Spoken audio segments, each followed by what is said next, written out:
Cerita rakyat, legenda Dolok atau Gunung Tinggi Raja, tempat asal-muasal dan migrasi marga purba Silangit.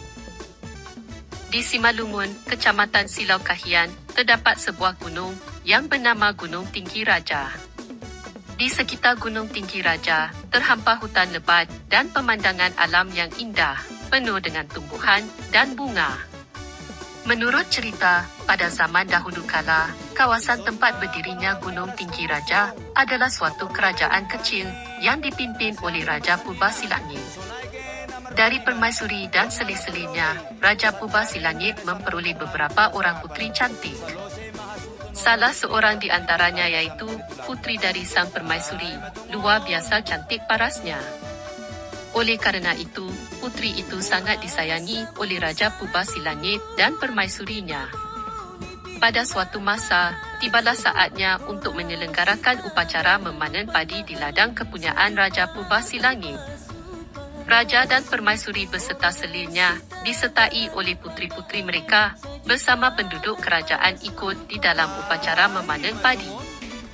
Akan tetapi, puteri Raja Purba Silangit yang sangat cantik itu tidak diperkenankan ikut dalam upacara itu. Permaisuri dan Raja Purba Silangit khawatir puterinya yang sangat cantik itu akan kelelahan dan rusak kulitnya disengat matahari. Meskipun sang puteri meminta agar diperkenankan ikut, permintaannya itu tetap ditolak oleh Raja Purba Silangit dan permaisurinya. Setelah semua orang pergi mengikuti upacara memanen padi, tinggallah sang puteri di istana yang dinamakan Rumah Bolon. Karena sangat pedih ditinggalkan semua orang, menagislah puteri terseduh-seduh. Mendengar suara tangisan puteri, datanglah neneknya, iaitu ibunya Raja Purba Silangit. Sang nenek menanyakan mengapa sang puteri menangis. "Hamba ingin sekali ikut ke ladang menghadiri upacara memanen padi, tetapi tidak diperkenankan oleh ayah dan ibu," kata sang puteri. Mendengar keterangan cucu kesayangannya itu, ibalah hati sang nenek melihat sang puteri. "Apakah sang puteri masih ingin pergi ke ladang, melihat orang yang melakukan upacara memanen padi di sana?" tanya sang nenek. "Hamba ingin sekali melihat upacara itu karena selama ini, hamba tidak diperbolehkan pergi ke mana-mana. Di pihak lain, saudara-saudara hamba yang lain selalu bebas pergi ke mana saja mereka suka," kata sang puteri. Untuk memenuhi keinginan cucu kesayangannya itu, sang nenek menyuruh sang puteri memasak air di kuali yang besar sekali. Ke dalam kuali itu harus pula dimasukkan daging. Semua yang disuruh neneknya itu dikerjakan oleh sang puteri. Setelah air dalam kuali yang sangat besar itu mendidih, dan daging yang di dalamnya menjadi lembik, disuruh neneknya lah sang puteri masuk ke air mendidih itu. Karena sang puteri yakin neneknya itu tidak akan mencelakakan dirinya, masuklah dia ke dalam kuali yang berisi air mendidih itu. Beberapa saat setelah sang puteri tenggelam dalam air yang mendidih itu, terjelmalah dia menjadi seekor merpati yang cantik sekali. Kemudian, merpati itu terbang menuju ladang ayahnya, Raja Purba Silangit. Tak lama kemudian, tampaklah merpati itu terbang berputar-putar di atas orang ramai yang sedang melakukan upacara memanen padi di ladang itu. Sambil terus terbang berputar-putar di angkasa, burung merpati itu bernyanyi. Orang banyak jadi tercengang mendengar nyanyian merpati itu. Mereka pun teringat kepada sang puteri yang mereka tinggalkan di istana sebab suara merpati itu menyerupai suara sang puteri. Kemudian, mereka sadar bahawa mereka lupa menyuruh mengantar makanan untuk sang puteri dan ibu Raja Purba Silangit yang ditinggal di istana. Raja Purba Silangit segera menyuruh seseorang agar pergi mengantar makanan ke istana untuk ibu dan puterinya. Dalam upacara memanen padi itu, berbagai makanan sengaja dimasak untuk orang banyak yang ikut dalam upacara itu. Orang yang disuruh Raja Purba Silangit mengantar makanan yang dibungkus dalam daun pisang. Makanan itu dibagi menjadi dua, satu bagian untuk sang puteri dan neneknya, dan satu bagian lagi untuk si pengantar.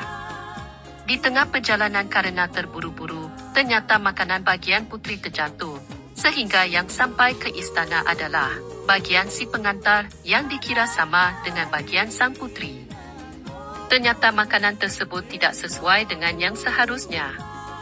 Kemudian si pengantar menyampaikan makanan tersebut kepada Ibu Raja Purbasilangit, yang sudah lapar karena makanan lama sekali, baru diantarkan untuknya.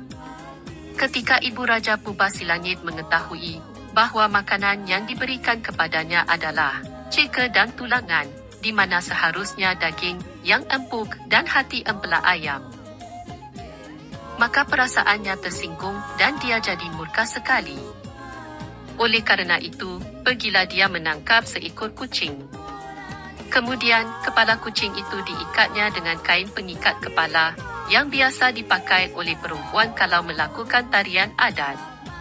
Setelah itu, dia memanggil beberapa orang anak-anak untuk mengikuti ke balai pertemuan yang terletak dekat istana. Setelah mereka berada di balai pertemuan itu, dia menyuruh anak-anak itu memainkan jindang yang terdapat di tempat itu. Dengan iringan bunyi jindang yang dimainkan anak-anak itu, kucing yang dibawanya dia suruh menari-nari. Lalu menari-narilah kucing itu. Nenek itu juga menari-nari atau manotor dengan iringan gondrang sayur matua yang dimainkan anak-anak itu. Tak lama kemudian, terjadi goncangan hebat yang menimbulkan tanah yang terbelah. Dari situ memancarlah air panas. Makin lama, goncangan gempa itu semakin kuat dan bertambah banyak tanah yang terbelah dan runtuh. Air panas yang tersembur dari dalam tanah mengalir ke mana-mana. Mereka yang sedang melakukan upacara memanen padi di ladang Raja Purbasilangit menjadi ketakutan dan berlari ke sana kemari untuk menyelamatkan diri. Setelah sekian lama diguncang gempa, lenyaplah kerajaan Raja Purbasilangit dan yang tertinggal berusaha menyelamatkan diri dari kejaran air panas. Kemudian, sebagai gantinya terbentuklah sebuah gunung dan kawah putih di puncaknya di bekas tempat kerajaan itu. Di kemudian hari, gunung itu dinamakan orang Gunung Tinggi Raja. Puluhan tahun kemudian setelah kejadian gempa itu, di sekitar Gunung Tinggi Raja tumbuh hutan lebat. Di tengah-tengah hutan itu terdapat banyak bunga yang berwarna-warni. Bunga-bunga itu merupakan penjelmaan dari permaisuri dan para seli Raja Purbasilangit. Di kawasan itu terdapat pula tanah membukit yang bentuknya menyerupai bangunan istana yang disebut Rumah Bulun.